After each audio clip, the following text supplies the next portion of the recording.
very much like to welcome. Thanks so much, Eleanor.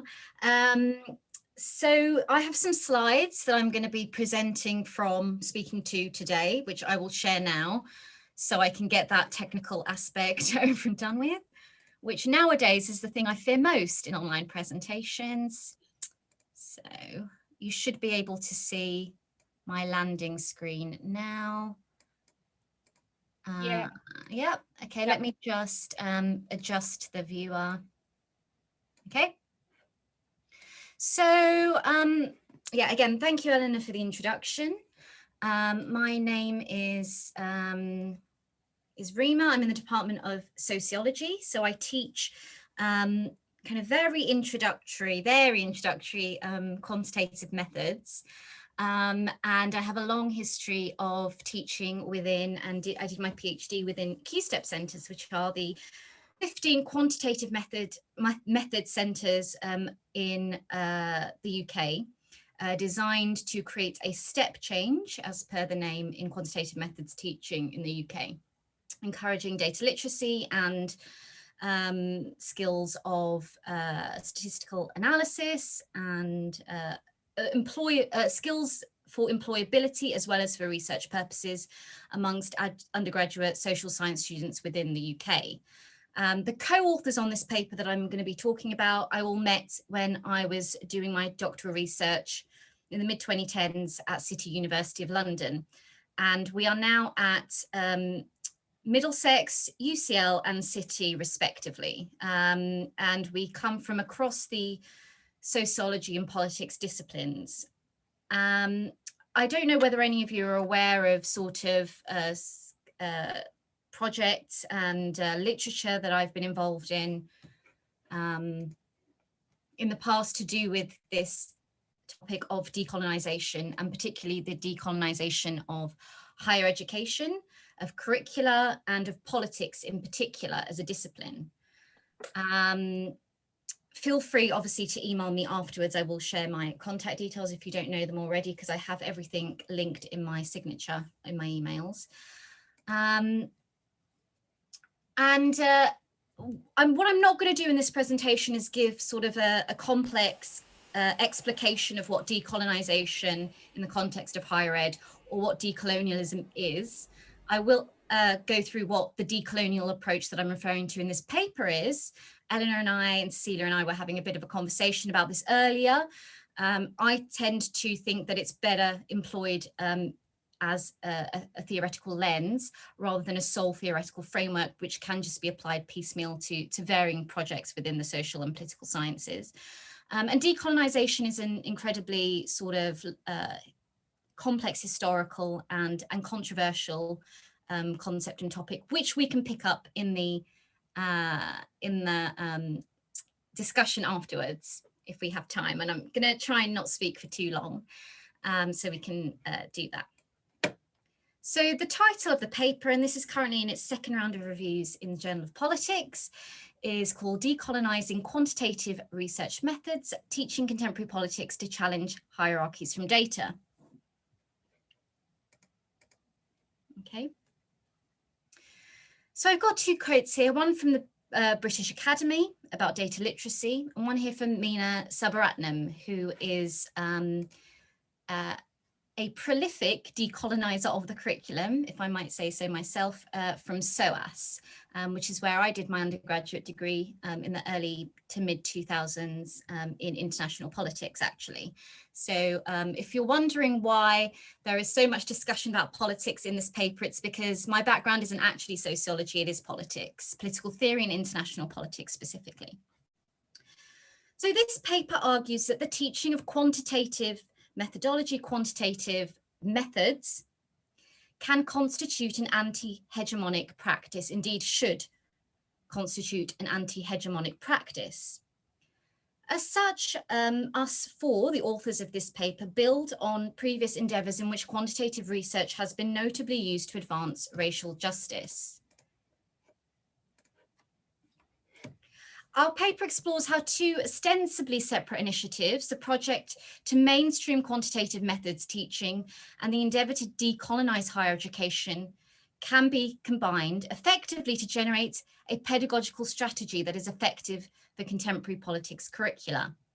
Our approach, as I talked about earlier, is informed by several years of experience teaching quantitative methods to diverse cohorts of undergraduate social science students of various UK higher education institutions.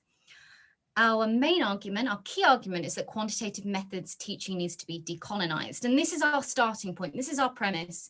And as such, the paper focuses largely on explicating this argument and then goes into, and this is what I'll talk about at the end, some practical examples based on our own experience of where and how this endeavour can be implemented and engaged by quantitative methods teachers themselves.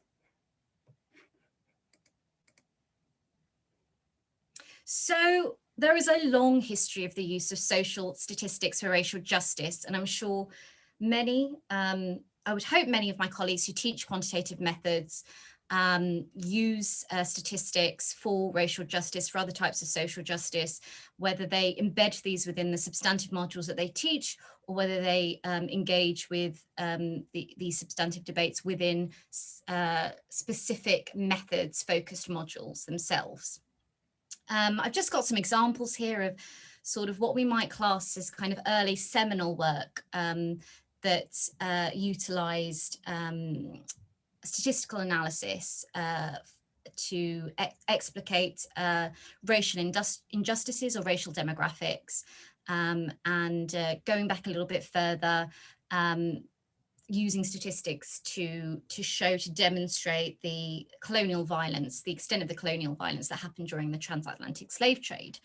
So on the right, I've got a chart here. Sorry, Cecilia, I'm taking over your job here. I'm just admitting people in and watching the chat. I'm going to stop letting that distract me. So on the right here, I've got a pie chart, a mirrored pie chart, a fan chart that was created by W.B. Du Bois, who's now, I would like to say, considered as a classical scholar, sociological scholar. And this is from the early 1900s. And this chart and plenty of other painstakingly detailed data visualizations that he created by hand are available online from the Library of Congress. And this particular one was a color-coded chart, a fan chart allowing readers to compare occupations of Negroes and of whites in Georgia in 1900, so a racial comparison. It was innovative, fairly innovative at the time, particularly for a scholar like Du Bois, who engaged in kind of a wide range of different types of scholarly work, theorization, as well as statistical analysis. And his approach was what we might consider an early blueprint for making decolonial studies a theme, a centralized theme of social sciences and of quantitative methods. On the left, we've got a table from Walter Rodney's How Europe Underdeveloped Africa. This was a seminal work on the political economy of Africa, and it detailed how Africa's poverty and underdevelopment is today as a direct result of imperialism. So through the transatlantic slave trade, we know that millions of Africans became indentured, most going to the New World at the time. Deaths during the Middle Passage ranged from about 15 to 20%. Rodney did really well to show, to demonstrate, to explain that although no reliable estimates exist for the total number of those enslaved, we can, by looking at statistics of the world population in these different continents at the time, what the impact of slavery was. Okay, and you can see here how stagnant the African population was from 1650 up until the 1900s. Okay, the rest of the world's population grew by leaps and bounds, while Africa's population in comparison was relatively stagnant due to slavery.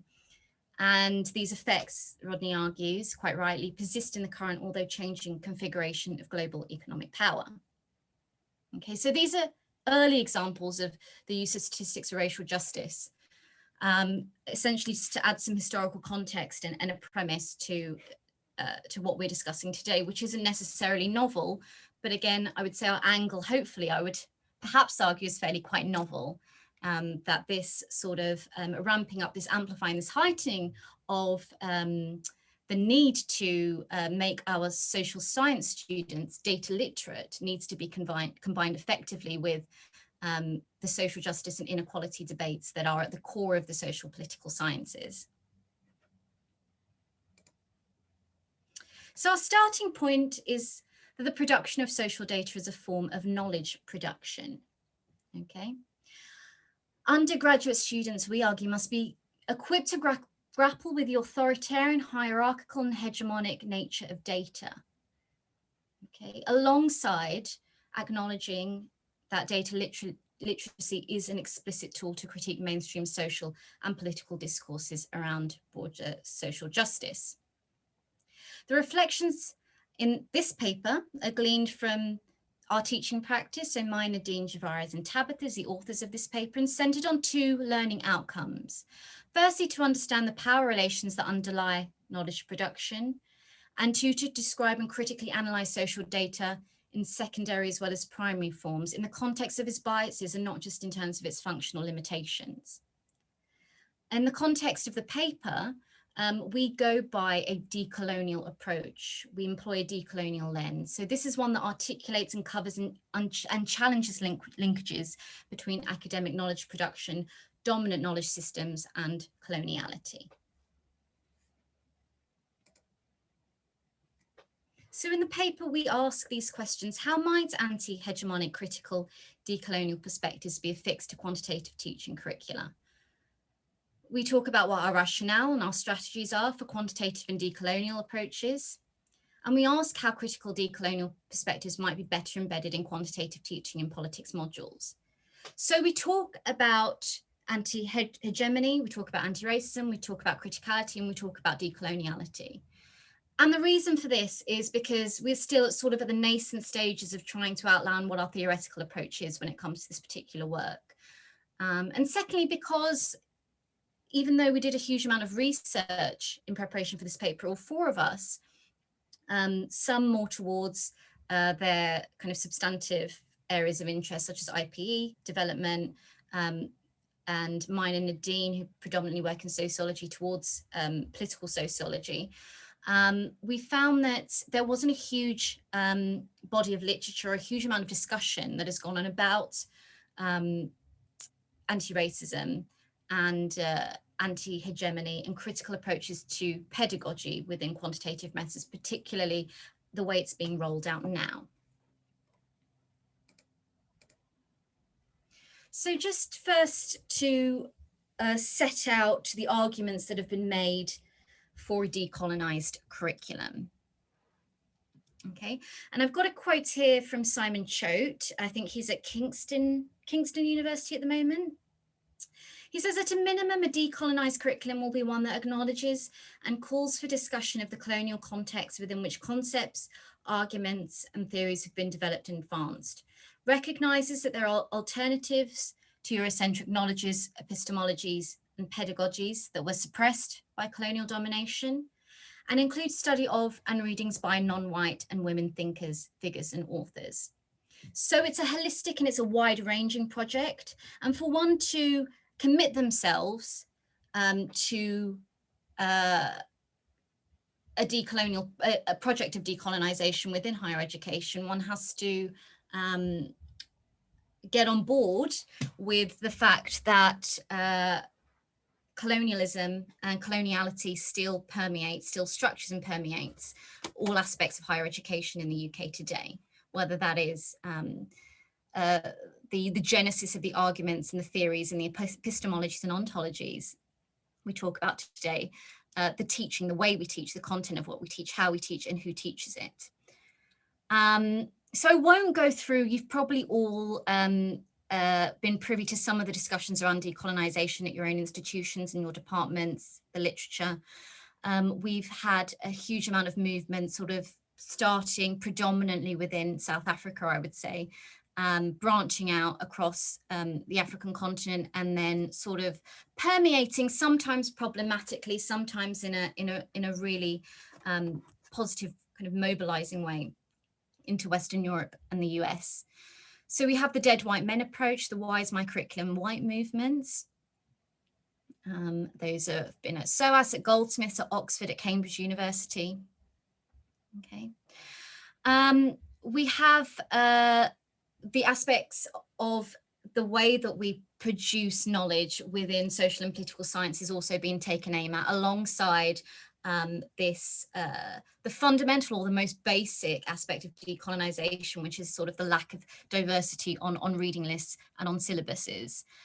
The idea that, as kind of Choate outlines quite nicely, the abstraction from the historical context of the white European male philosophical gaze, and the sort of the grand theories, the grand narratives, the grand notions that have been sort of extrapolated and generalized from, and then sort of fed back to our students in pedagogy. Within development studies, within IR, the lack of internationality, even though these are disciplines with international and global focuses. Critical scholars of development and IR have demanded much more reflection about the extent to which these disciplines can claim to be international, to have internationality. And this is sort of a mainstay of post-colonial critics, such as Spivak, the over-reliance that we have on European frameworks of knowledge production as well. So to go into that last point a little bit more, I'm just going to talk a little bit about sort of the scope of decolonising research methods, given what's come before.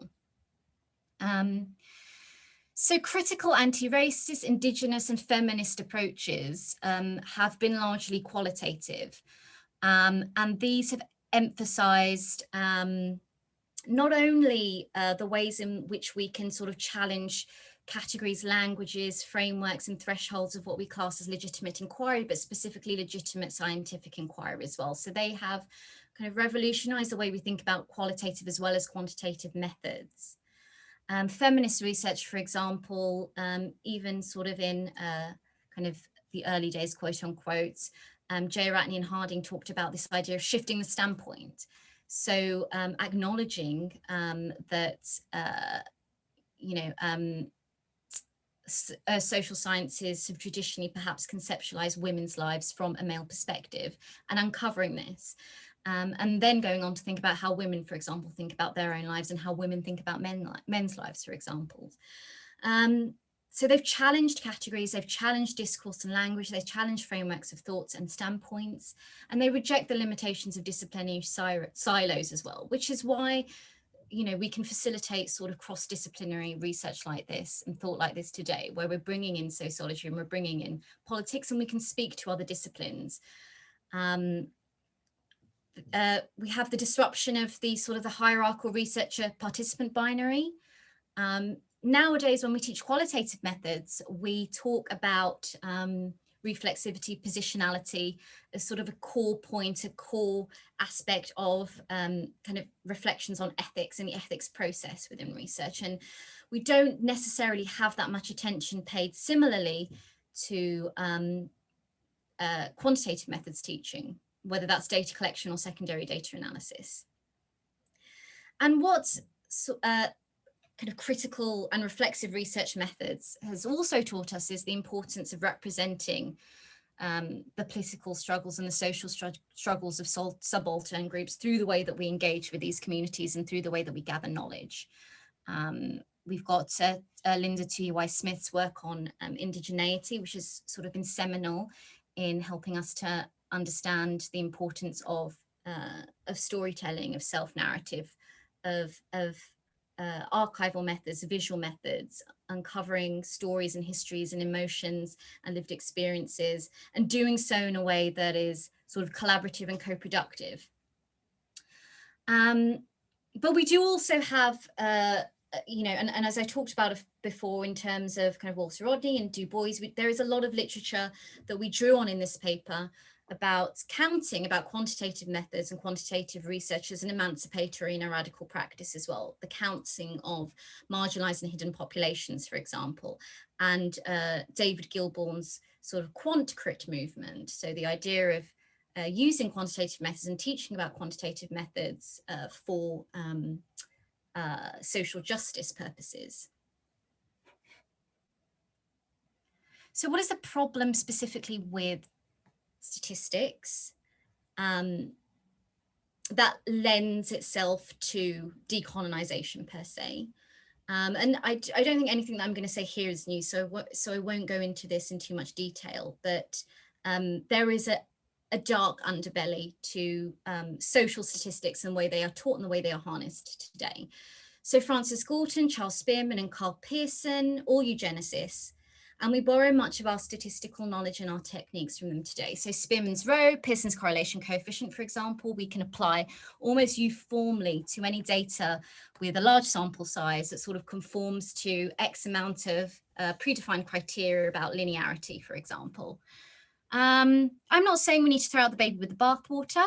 We don't necessarily talk about this at length within the paper itself, but it's important to understand that these techniques are borrowed from and they were developed to essentially provide quote unquote scientific evidence about intellectual differences between those of different races.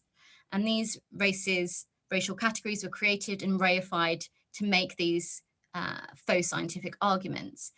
And we still see race being attributed causally today in modelling. Race and ethnicity are, as we know, social construct. But if you remember the early debates around COVID-19 and their risk factors, when we saw more BME people were dying, there were lots of talks around sort of, is there a kind of a genetic basis to that? And a complete and utter sort of, you know, misreading of the fact that there is a whole host of social environmental inequalities that have created this situation.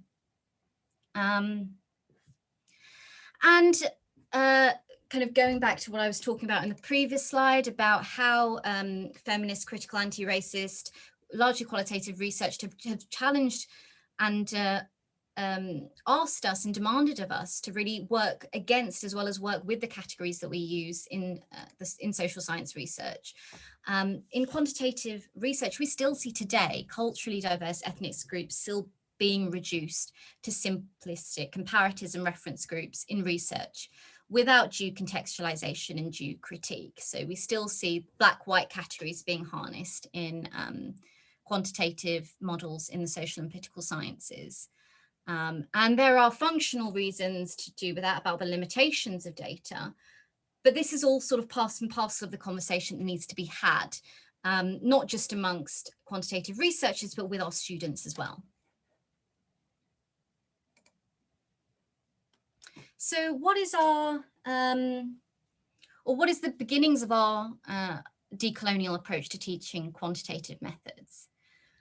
First and foremost, we believe that quantitative teachers of quantitative methods must commit to anti-racism in our own pedagogy and our teaching, okay? This is at the basic level, kind of diversifying, and I hate that word diversity, but diversifying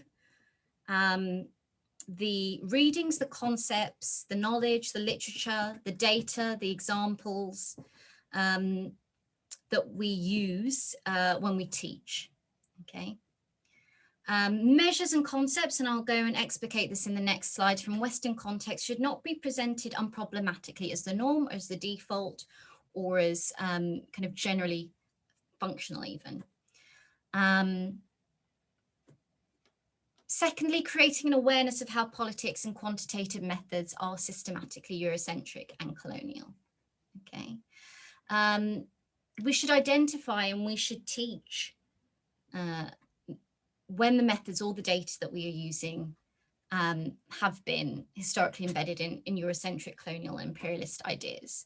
We should, in my opinion, be engaging very, very early on in conversations about kind of categorizations, about reference groups, about comparative research, about the way that we operationalize key concepts in the social and political sciences. So we don't reproduce the sort of hegemonies, and we don't engage in sort of the reductive essential research that we tend to do in particularly undergraduate quantitative methods teaching, when we're essentially trying to, or we have been trying to just desperately get students to engage and understand in what we're talking about, okay? Like this is the mean, this is the median, and this is how they can be used, okay? We might not always be able to avoid certain methods or certain data sets, but we can still highlight when concepts are not understood in a context-specific way, okay? or when perhaps local expertise has been ignored when producing data. So when we harness secondary data sets, even if they are what we might call sort of robust, large national representative data samples, we still need to talk about where that data has come from, who gathered it, how they gathered it, and so on and so forth. Okay. Third, centering race critical thinking in quantitative methods teaching. Okay, so this is about looking at our assumptions, our biases, our analysis, our interpretation, discussing what we can say and what we cannot say, what we should say and what we shouldn't say from the data that we have. Okay. One key problem that I've noticed in 5-6 years, I would say now, nearly 7 years of teaching quantitative methods, particularly in post-1992 institutions, is I have a lot of students, particularly Black Asian students, who want to quantitatively research, or might want to quantitatively research their own communities. And because we don't have a huge amount of that data readily available, secondary data readily available, it's incredibly difficult to facilitate that for them. It's changing a little bit, and we do encourage students to collect their own data as well. But it's problematic, it's hugely problematic. And we need to understand within the data collection process, and we need to communicate how those problems come about, and when and how we can and can't use the existing data that we have to understand and analyse marginalised populations. And encouraging students to create and use data critically. This is something that we do. But when we talk about criticality, we talk a lot in the context of limitations. And we need to think now a little bit more about criticality in the context of ethical responsibility and social justice. So not just what is practically feasible, what is sort of ethically feasible. Okay, it's really easy, especially when you have a very nice, clean, secondary quantitative teaching data sets that you're using with students, to kind of forget that this data is based on individuals and on real human people. And I think sort of taking them through that journey backwards, as it were, is really important. So we explicate in the paper how we, within our own teaching, within our own pedagogy, have addressed some of, or approached some of the issues outlined in the previous slide, using GDP, HDI, and democratic support as examples. So GDP as in gross domestic product, the Human Development Index, and the concept of democratic support. Okay. HDI and GDP, those parts of the papers were developed by my colleagues Tabitha and Juvaria, who teach international political economy at City University London. And Nadine Zina and I, my colleague from UCL, who was also at City, who is more firmly sort of rooted in political sociology, outline this idea of how we might approach teaching around the concept of democratic support in a quantitative context. So I'm just going to go through this now. So most large comparative social surveys that we use in quantitative methods teaching the political and social sciences focus on Europe, or they focus on Western democracies. Even when they gather data from countries outside of the global north, most of them get their funding and draw their staff and draw their kind of knowledge frameworks from a Western concept. So when I'm talking about large comparative social surveys, here's some of the examples we give of the International Social Survey Programme, the European Social Survey, Luxembourg Income Study. And there, you know, the first thing that this highlights is the inequalities in social data collection and dissemination, and the prioritization of analysis of A, of the West, and B, of the rest from a Western perspective, essentially. Okay. If you go to the websites, these surveys, you know, they do purport to measure concepts and operationalize concepts in a way that mean that kind of comparative research is feasible and in a way that means that they apply to different kind of cultural and societal concepts. But this is something that, you know, if we're teaching these in the social and political sciences in sort of critical, from a critical decolonial perspective, this is something we need to encourage our students to unpick further. Data that specifically covers what we might class as the global South, Arab Barometer, America's Barometer, World Values Survey, as I said, again, a managed, staffed and often funded by US or European institutions. The World Values Survey, in terms of the way it operationalizes this concept of democratic support, does so in the same conventional manner for participants in all 60 countries. So the participants in the survey are asked to use a scale of 0 to 10 to rate how important it is for them to live in a democratically governed country. But the historical, the conceptual, the material definition of democracy from country to country, from individual to individual within those societies and across those societies arguably differs so much. You know, can we kind of engage in straightforward statistical comparison based on these crude measures? Should we? And if we do, you know, how do we go about talking about this in an ethical way, in a sensitive way, and in a critical way? And so this is something that we're trying to sort of tease out now, and hopefully this will go to a second and a third paper and perhaps a research project. And definitely I'm thinking some sort of teaching working group around this to understand how we can use examples like that, which we have taught for a long time, but find kind of very uneasy and very problematic, can form the basis of sort of pedagogic case studies. Where we can sort of deconstruct assumptions behind this operationalization of democracy and incorporate it and embed it within quantitative methods teaching. I will stop there for now. I've got obviously a lot more to say about this example, but obviously that's going to kind of be explicated further in the paper, and if and when that is published, I will obviously be happy to share and put up on the SPRC website and elsewhere. But I will leave it there, and thank you for listening. I hope that made sense. I can never tell because I can't see your faces, so I don't know whether you are frowning in confusion or not, but any questions and discussion points are more than welcome. And I will, shall I stop share? There we go. Can I start? Yes, sorry, we just have a question from Jenny, who put it at the beginning of the talk in the chat, asking just if the figures, and I'm assuming those refer to Dubois figures, were in millions, hundreds, or thousands. That's millions. Yeah, it's not really relevant. I would ignore it, honestly. It's at the point it would have been. I wanted to know, but I mean, it takes us away from a decent discussion. So no, they are in millions, Jenny. Yeah, sorry, I should have said that. Yeah, but those are Walter Rodney's figures, population level figures. Yeah. Okay, Netchla, were you going to ask something? Yeah, go ahead. So I was so excited about your presentation, Rima, because, you know, I've done my PhD in a Q-Step Center. I forgot what they're called.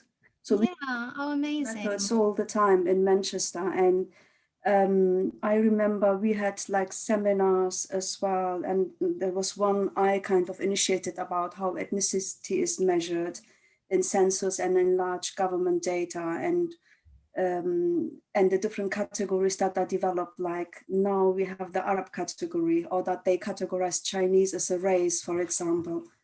So that's absolutely, yeah. And this is something that Eleanor and I in migration and citizenship sort of break down as well. This idea of categories of analysis versus categories of practice, the work of Brubaker. And and there's been a lot of debate recently. I don't know who's been privy to that online about the use of the sex and the gender categories as well within social surveys. And the politicization around that. You know, statistics are inherently political, and that's perhaps something that we don't necessarily have deep conversations with on an undergraduate level.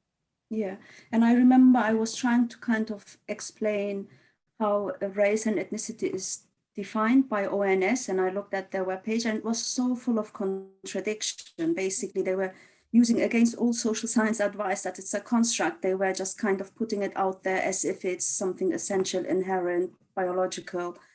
So it's always worth to go back and check, you know, apart from the academic articles, how such institution define, and you will see that's just done by some people who rush through it. They don't really have an understanding. And my general problem has been with people, you know, like when they worked on social cohesion, on ethnicity, those who use quantitative methods. So there was a boom in mid-2000 where ethnicity, ethnic minorities, looking at that from a quantitative perspective became really fashionable, and there were lots of grounds for that. So you had a whole new bunch of people who didn't have a critical understanding of race, you know, doing research on ethnic groups, and the way they kind of devised the questions or analyzed the data, it was highly problematic. And by looking at what's happening in Manchester, you can kind of trace that. So that's one thing. So it's really... Absolutely. I know what you're talking about, Necha. Yeah. I've got a colleague who works there at the moment on some of the work they're doing on not far right, but I would sort of say centre right, pro-Brexit ethnic minorities. And they're having some of the conversations there and things like that, and the efficacy of these categories. Yeah, so for some reason, it's all happening within the qualitative, you know, as you said, people using qualitative methods, they kind of engage with it, but it doesn't filter through to the quant people, and they feel really detached from the whole discussion. So it's like a really different department, different type of intellectual engagement as well. So the other thing is the World Value Survey. I've used questions from the World Value Survey for the Return Migration Survey we have done in Pakistan, Afghanistan, Kurdistan, and Sri Lanka. And like one of the questions, you know, it goes back to, you were saying we need to develop pedagogical case studies. So a couple of the questions I used that I thought it'd be nice to have some established questions that are comparable. And so World Value Survey is a good source because they use it in all the countries. And then the trust questions turned out to be such a problematic one so it's something that can get into your case study maybe, because we have there the experience. That's something it's being, and then Engelhardt has analyzed a lot and based on the questions and the way they ask the question, and they claim it all works fine across the different countries, but just from our own experience, there has been so much resistance to those questions. This is I mean, I'm guilty the same. I did a comparative piece of research with Cambridge and with NEF many years ago about well-being, cross-national well-being, and you know, as soon as I said, well, you know, the whole concept of well-being is you know, is it comparative? Is it kind of worth doing on a country comparative level, given that, you know, we're controlling on the most basic level for those foreign born and not foreign born, and those in perhaps different occupational levels, when it's so much complex both within and silence. And then we were like, okay, moving on, you know. So it's tricky, but you're absolutely right. You know, I think that you know, these kind of building up these case studies and trying to build them within our pedagogy is perhaps a way to go for those of us that do feel that these are problematic. So I'll leave it there. Thanks, Necha. Rima, could I, just to say, I think the problem is precisely that we're still in the stage where quantitative methods are seen to be, it's nothing to do with politics. There isn't a questioning of categories. And I think in a sense, if you go back to the census and you look at how those categories emerge, it's either because it fulfills the purposes of the state, or what we've seen more recently is groups are lobbying to have their categories, like the Irish lobbied successfully. You know, there was a group that wanted Arab to be a category. So I think we need to teach ourselves and students, of course, that the categories that we use for any kind of quantitative research is not neutral. Whilst in qualitative, we drum it in. Everybody realizes that qualitative, there are political questions to ask, there are critical questions to ask, but it hasn't fed through to quantitative. And again, if we look at sort of ethnic minority, those questions can't even, in most European, well, actually in all European countries, these questions can't even be asked, because this is something specifically that Britain had. And of course, if you want to talk about colonial power, that's what it was all about. It was, first of all, it started off from defining how many of a particular group from a post-colonial migration were in the country. So I think we do need to look at the historiography of categories. Absolutely, absolutely. And as you said, these categories are categories that we use as academics. They are, they have, they're harnessed in political discourse and public discourse in certain ways. They are people's identities, but they are, are they actual people's histories though? So there's all of these discussions that I think, we do talk about how can we create measures that are exhaustive. How can we operationalize concepts in a way that everyone can answer them? But we never ask, should we get them to answer them? Or, they can answer them, but to what extent are they useful if they do answer them?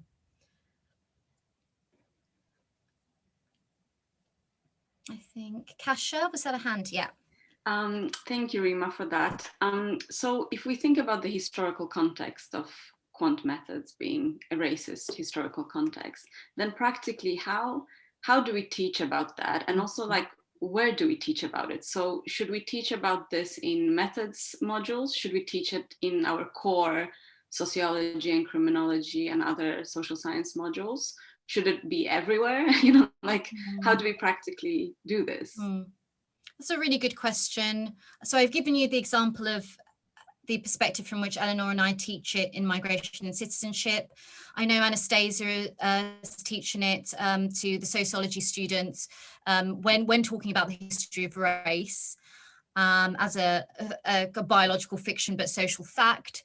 I think and this is a big question, and I know Kasia, you're very involved in this as well. This is a big question about how we sort of kind of embed, and we used all sorts of terminology in this paper that we then kind of got rid of because we thought is really problematic. We were like the mainstreaming of decolonisation, the diversifying, and then we were like, no, this is kind of completely kind of not what we're trying to get at. But I think that it needs to be something that is definitely embedded within everything. But I think quantitative methods particularly thinks that it can get away with it. And I'm going to say that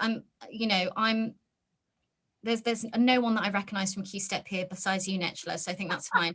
But I think it thinks that it can get away with it. And so many quantitative teachers that I know now are like, look, basic quant methods is basic quant methods. And then the conversation ends there. But again, it's a responsibility for everyone, whatever they teach within our disciplines and the sub-disciplines, to address it. Because it's relevant across the board. We all work with evidence. Yes, Anastasia.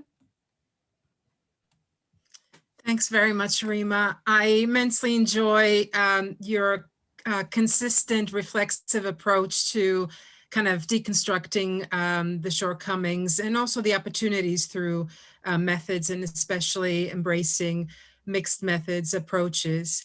And this is where my question to you lies. Actually, I just wanted to get your point of view.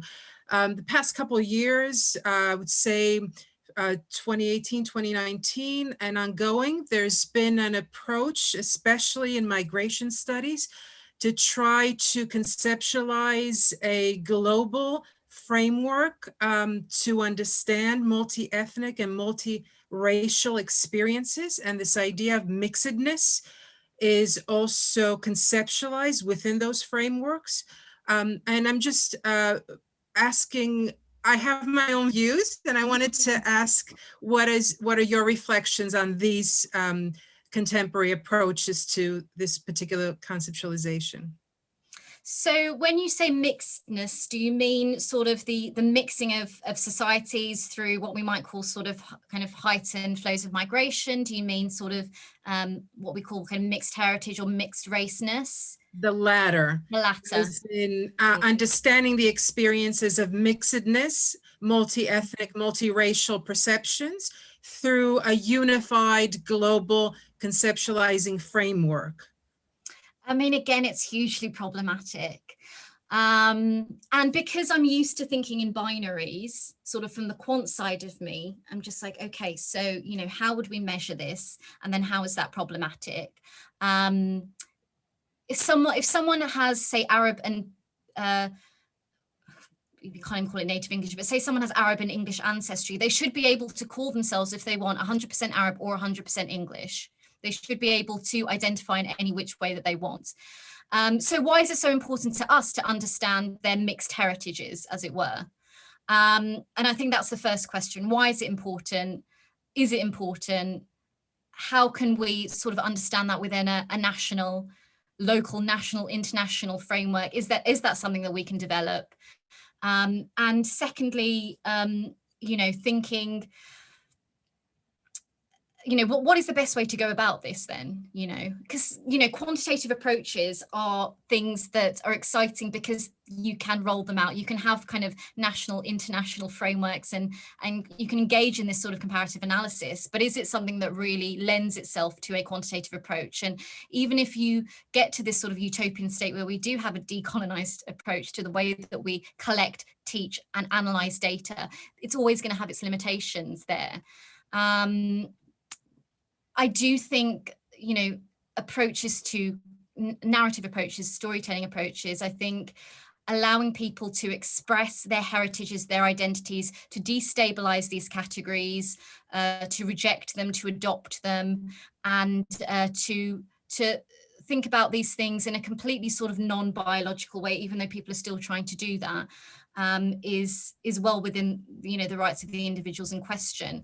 I feel like whenever something we start to look at something on a larger scale, then we kind of want to quantify it and take the humanity out of that. And I think that's incredibly problematic. So I think there's lots of different ways of thinking about it, and I will think about it from a quantitative, and then from a decolonized quantitative, and then from a sociologist, and then from a human perspective. And I think that's something that we all need to sort of kind of grapple with in the academy. If that answered your question at all. Absolutely, that's great. I'm thinking about a particular 2019-2020 special issue, two rather, in various high impact journals. And I just still can't reconcile with some of those papers and the approaches that they adopt. So thank you, that's been really helpful. Yeah, there is, I mentioned briefly in the presentation this idea of counting as an emancipatory practice. And that is drawn from a paper that I read about counting transgender populations in order to understand the scope and the scale of these populations, particularly within societies that perhaps aren't as comprehensive as the UK, gathering social data. And then for that approach to be generous, okay, and for it to be done by people who generally have a care and concern about these populations. And I think that that's really important. So I love hearing about kind of people's thoughts on mixedness and mixed heritage kind of identities from people who are within that community themselves, who are perhaps activists as well as academics, perhaps. And I think that's a really kind of important kind of thing that we need to do essentially is listen to people themselves, and you know, Eleanor and I in Migration and Citizenship are always encouraging our students to talk about their own lived experiences for this very perspective, because it's a way into thinking about these things in a critical way, but also a very personal way.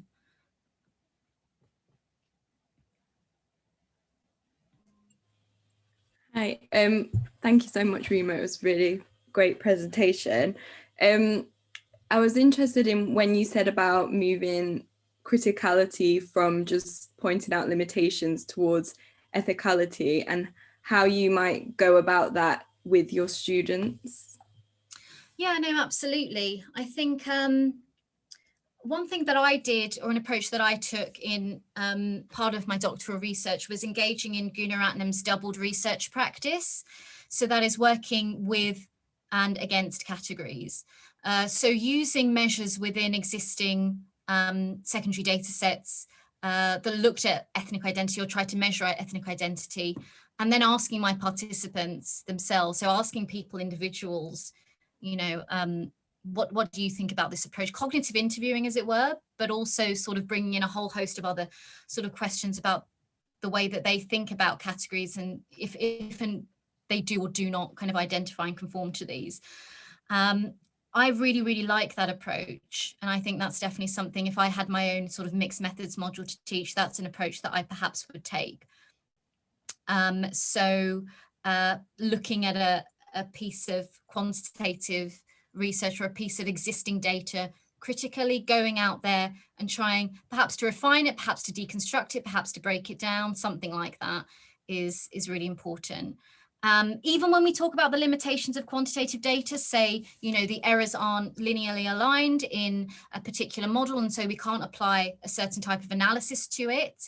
And this is sort of, you know, kind of one of the big limitations of Bayesian methods for anyone, decolonial or not.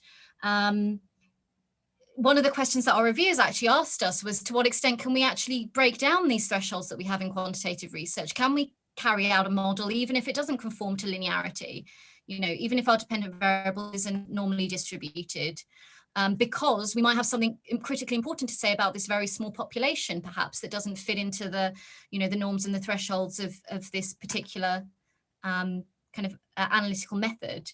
So, you know, there's also these, perhaps not with kind of first level undergraduates, but perhaps these are conversations that could be had with higher level undergraduate students in quantitative methods. Thank you. Thanks, Katie. Have we got any more questions?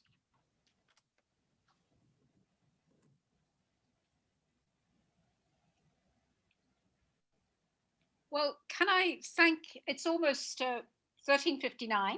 So can I thank everybody for participating today, for a very thought-provoking seminar. And I think there's a lot more we can say.